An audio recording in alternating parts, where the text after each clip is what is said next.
नमस्कार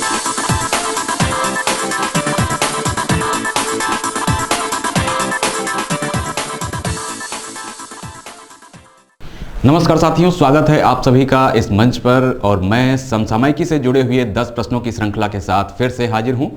तो आज इस श्रृंखला में हम देखेंगे कि हमारे पास 10 प्रश्न कौन से हैं जो समसामयिक मुद्दों से जुड़े हुए हैं। साथ में बात करेंगे उसके व्याख्यात्मक रूप की, जानेंगे उनके बारे में कुछ बातें। तो चलिए शुरू करते हैं इस सेगमेंट को और देखते हैं कि हमारा पहला प्रश्न आज के इस सेगमेंट में क्या है। तो यहाँ पर हमारे पास पहला प्रश्न आज इस सेगमेंट में है, हाल ही में किस राज्य सरकार ने एक जनता क्लिनिक की शुरुआत की है। हमारे पास ऑप्शन क्या है यहाँ पर देखते हैं। तो हमारे पास ऑप्शन है मध्य प्रदेश, बिहार, उत्तर प्रदेश और राजस्थान। तो यहाँ पर इस प्रश्न का जो सही उत्तर होगा वो है राजस्थान। राजस्थान सरकार ने जो है जनता क्लिनिक की शुरुआत की है। बढ़ते हैं आगे और जानते हैं इससे जुड़े हुई कुछ बातें। तो राजस्थान के मुख्यमंत्री जो हैं ने जयपुर में जनता क्लिनिक का उद्घाटन गरीबों को उनके घरों के पास अच्छी चिकित्सा सुविधा प्रदान करने के लिए की है। इन क्लिनिकों में मरीज को आवश्यक परामर्श की मुफ्त सुविधा के साथ मुफ्त दवाओं की भी सुविधा उपलब्ध होगी। इसके पहले चरण में जयपुर में 12 जनता क्लिनिक खोले जाएंगे, बाद में इसे एक्सटेंड किया जाएगा तथा दूसरे और तीसरे चरणों में अन्य क्षेत्रों में इसको बढ़ावा मिलेगा। बढ़ते हैं अपने दूसरे प्रश्न की तरफ और देखते हैं कि दूसरा प्रश्न आज के सेगमेंट में क्या है। हाल ही में कितने कतर इंटरनेशनल कप भारोत्तोलन में स्वर्ण पदक जीता है। तो किसने जीता है, इसमें ऑप्शन हमारे पास क्या है वो देख लेते हैं। तो ऑप्शन है हमारे पास इसमें स्वाति सिंह, पूनम यादव, साई खोम, मीराबाई चानू और इनमें से कोई नहीं। तो इसमें जो सही उत्तर है इसका वो है साई खोम, मीराबाई चानू। सी ऑप्शन यहाँ पर इसका सही होगा। बढ़ते हैं आगे और जानते हैं इनके बारे में कुछ बातें। तो साई खोम मीराबाई चानू ने कतर इंटरनेशनल कप में भारोत्तोलन में स्वर्ण पदक जीता है। उन्होंने 49 किलोग्राम भार वर्ग में स्वर्ण पदक जीता है। इस इवेंट में उन्होंने 194 किलोग्राम भार उठाकर स्वर्ण पदक को अपने नाम किया है। उनका जन्म की अगर हम बात करें तो यह हुआ है 8 अगस्त 1994 को, और कहां, मणिपुर के इम्फाल में। 2018 के राष्ट्रमंडलों की अगर हम बात करें खेलों की, तो उन्होंने उसमें स्वर्ण पदक जीता था। और 2017 में उन्होंने भारोत्तोलन चैंपियनशिप में स्वर्ण पदक जीता था। वहीं 2014 के राष्ट्रमंडल खेलों की अगर हम बात करें तो उन्होंने 48 किलोग्राम भार वर्ग में रजत पदक जीता था। उनके बेहतरीन कार्यों के लिए उन्हें पद्मश्री से भी सम्मानित किया जा चुका है। 2018 में उन्हें राजीव गांधी खेल रत्न पुरस्कार से भी सम्मानित किया गया था। बढ़ते हैं आगे और देखते हैं तीसरा प्रश्न। तो तीसरा प्रश्न हमारे पास यहां पर है, किस शहर में भारत का पहला ऑनलाइन कचरा विनिमय शुरू किया गया। ऑप्शन क्या है हमारे पास। तो यहां पर ऑप्शन है चेन्नई, इंदौर, बंगलुरु और इनमें से कोई नहीं। तो यहां पर इसका जो सही उत्तर है वह है चेन्नई, यानी कि ए ऑप्शन हमारा यहां पर सही होगा। बढ़ते हैं आगे और जानते हैं इससे जुड़ी हुई कुछ प्रमुख बातें। तो चेन्नई में भारत का पहला ऑनलाइन कचरा विनिमय शुरू किया गया है। इसकी वेबसाइट क्या है, तो इसकी वेबसाइट है www.madraswasteexchange.com। इस पर सूखे और गीले कचरे से बने उत्पाद जैसे कि स्कूल बैग, चप्पल, वर्मी कंपोस्ट, खाद, नारियल पाउडर, नींबू डिशवाश जैसे अन्य उत्पाद जो हैं वो उपलब्ध होंगे। पहले 3 महीने जो होंगे इसके, वो प्रायोगिक तौर पर इसको चलाया जाएगा। 3 महीने इसको प्रायोगिक तौर पर चलाया जाएगा। इसका जो है एक एंड्रॉयड ऐप भी जल्द ही लाया जाएगा। बढ़ते हैं आगे और देखते हैं अपने चौथे प्रश्न को। तो यहां पर हमारे पास चौथा प्रश्न है, अभी हाल ही में भारत की कौन सी कंपनी 100 अरब डॉलर का मार्केट कैप का आंकड़ा पार करने वाली भारत की तीसरी कंपनी बन गई है। यहां पर ऑप्शन क्या है हमारे पास। ऑप्शन है हमारे पास Reliance industries limited, B option है Tata consultancy services, C option है HDFC और डी ऑप्शन है इनमें से कोई नहीं। तो यहां पर HDFC एक ऐसी कंपनी है जो भारत में तीसरी कंपनी बन गई है 100 अरब डॉलर का मार्केट कैप का आंकड़ा पार करने वाली। बढ़ते हैं आगे और जानते हैं इससे जुड़ी हुई कुछ बातें। तो जैसा कि मैंने बताया, HDFC भारत की 100 अरब डॉलर की मार्केट कैप कैप का आंकड़ा पार करने वाली भारत की तीसरी कंपनी बन गई है। इससे पहले रिलायंस इंडस्ट्रीज लिमिटेड और टाटा कंसल्टेंसी जो सर्विसेज थी उसने भी 100 अरब डॉलर का जो ये है मार्केट कैपिटलाइजेशन का आंकड़ा इसको पार किया था। मार्केट कैप कंपनी का वह मूल्य होता है जिसका व्यापार स्टॉक मार्केट में किया जाता है। मार्केट कैप की गणना कुल शेयरों की संख्या और शेयर की वर्तमान कीमत से गुणा करके की जाती है। HDFC बैंक भारत की सबसे बड़ी निजी बैंकों में से एक है। इसकी अगर स्थापना की बात करें, कब हुई थी इसकी स्थापना, तो इसकी स्थापना हुई थी 1994 में। इसके मुख्यालय की बात करें कहाँ है, तो महाराष्ट्र के मुंबई शहर में इसका मुख्यालय है। बढ़ते हैं आगे और देखते हैं अपने अगले प्रश्न को। अगला प्रश्न है हमारा पास, भारत सरकार अगले 5 वर्षों में कितने हुनर हाट का आयोजन करेगी। हमारे पास ऑप्शन है यहां पर 100, 75, 150 और इनमें से कोई नहीं। तो यहां पर जो इसका सही उत्तर होगा वह है 100।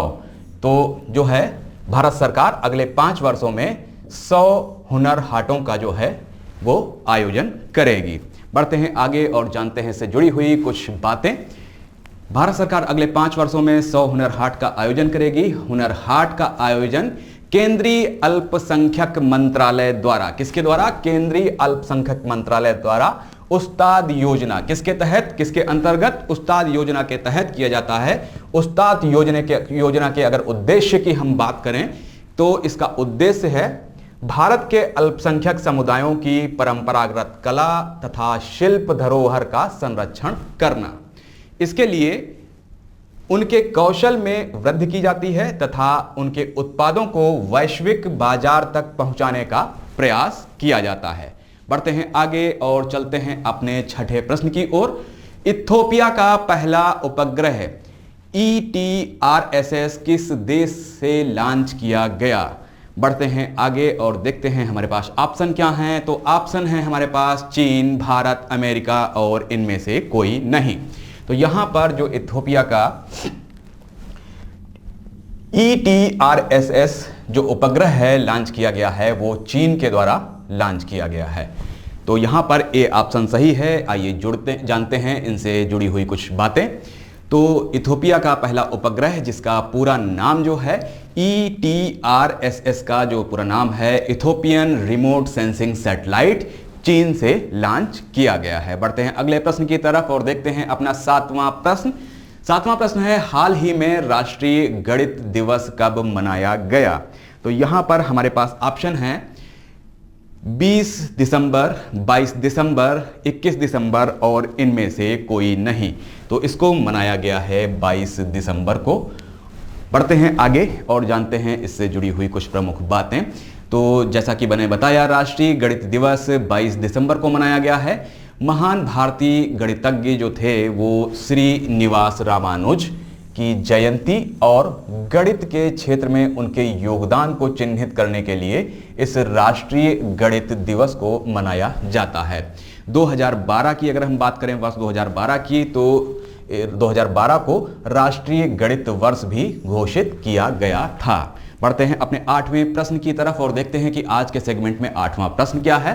तो 8वां प्रश्न है, हाल ही में विप्रो और किस कंपनी ने मिलकर इंजीनियर छात्रों को प्रशिक्षण देने के लिए फ्यूचर स्किल्स प्लेटफॉर्म को लॉन्च किया है। हमारे पास ऑप्शन क्या हैं। हमारे पास ऑप्शन है पहला नैसकॉम, दूसरा है TCS, तीसरा है HCL और चौथा है ऑप्शन हमारे पास इनमें से कोई नहीं।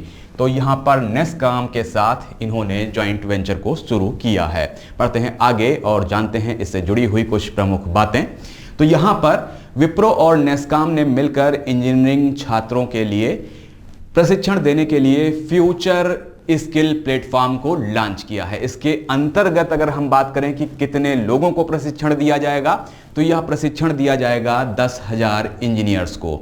यह पहल विप्रो के कारपोरेट सोशल रिस्पॉन्सिबिलिटी प्रोग्राम जो है, इनका जो कारपोरेट सोशल रिस्पॉन्सिबिलिटी प्रोग्राम है विप्रो का, जिसका नाम है टैलेंट नेक्स्ट। ध्यान रखिएगा, इस टैलेंट नेक्स्ट का इसका नाम है, का जो है हिस्सा है। इसका उद्देश्य इंजीनियरिंग छात्रों को प्रशिक्षण प्रदान करके उनकी गुणवत्ता को बेहतर बनाना, इसका जो मूल वर्क है, जो मूल कार्य है इसका, वो ये है। फ्यूचर स्किल्स के द्वारा छात्रों को big data, cloud computing, cyber सुरक्षा, साथ ही आर्टिफिशियल इंटेलिजेंस यानी कि एआई और इंटरनेट ऑफ थिंग्स के लिए तैयार किया जाता है। विप्रो भारत की, जैसा कि हम सभी जानते हैं, बहुराष्ट्रीय कंपनी है। इसकी स्थापना की बात करें हम कि कब हुई थी, तो इसकी स्थापना हुई थी 29 दिसंबर 1945 को। किसके द्वारा हुई थी? तो मोहम्मद हाशिम प्रेमजी द्वारा इसकी स्थापना की गई थी। इसका मुख्यालय की हम बात करें कि इसका मुख्यालय कहाँ है, तो इसका मुख्यालय है बेंगलुरु में। नेस्कॉम जिसकी हम बात कर रहे हैं कि इसके साथ में इसका जो टाई अप हुआ है, तो national association for software services companies, इसका जो फुल फॉर्म है भारतीय सूचना प्रौद्योगिकी और बिजनेस प्रोसेसिंग आउटसोर्सिंग यानी कि बीपीओ उद्योग का वैश्विक गैर लाभकारी व्यापारिक संगठन है। बढ़ते हैं आगे और देखते हैं अपने अगले प्रश्न को। यहां पर नवा प्रश्न है हमारा, हाल ही में किस देश में महात्मा गांधी की विरासत को बढ़ावा देने के लिए विधेयक पेश किया गया? हमारे पास ऑप्शन क्या हैं? तो हमारे पास ऑप्शन है अमेरिका, दूसरा ऑप्शन है चीन, तीसरा भारत और चौथा इनमें से कोई नहीं। तो यह विधेयक पारित किया गया है अमेरिका में, जिसमें महात्मा गांधी की विरासत को बढ़ावा देने के लिए इस विधेयक को पारित किया गया है। बढ़ते हैं आगे, तो बस इसमें बस इतना ही कि अमेरिका के सदन में महात्मा गांधी की विरासत को बढ़ावा देने के लिए इस विधेयक को पास किया गया है। बढ़ते हैं अपने इस सेगमेंट के 10वें और अंतिम प्रश्न की तरफ। हमारा अंतिम और 10वां प्रश्न है, स्तन कैंसर के लिए किस अंतर्राष्ट्रीय संगठन ने ट्रास्ट्रोजुमैब नामक दवा को मंजूरी दी है? बढ़ते हैं अपने ऑप्शन देखते हैं कि क्या है। तो WHO, WTO और IMF और इनमें से कोई नहीं। तो यहां पर जो इसका सही उत्तर है वो है WHO। बढ़ते हैं आगे और जानते हैं इससे जुड़ी हुई कुछ बातें। तो WHO यानी कि वर्ल्ड हेल्थ ऑर्गेनाइजेशन ने स्तन कैंसर के लिए ट्रास्ट्रोजुमैब नामक दवा को मंजूरी दी है। बड़ा ही अटपटा नाम है, ट्रास्ट्रोजुमैब जी, ट्रास्ट्रोजुमैब नाम की दवा को मंजूरी दी है। विश्व स्वास्थ्य संगठन ने वैश्विक स्तर पर महिलाओं के लिए सस्ती दवा के निर्माण हेतु पहली बार बायोसिमिलर दवा को मंजूरी दी है।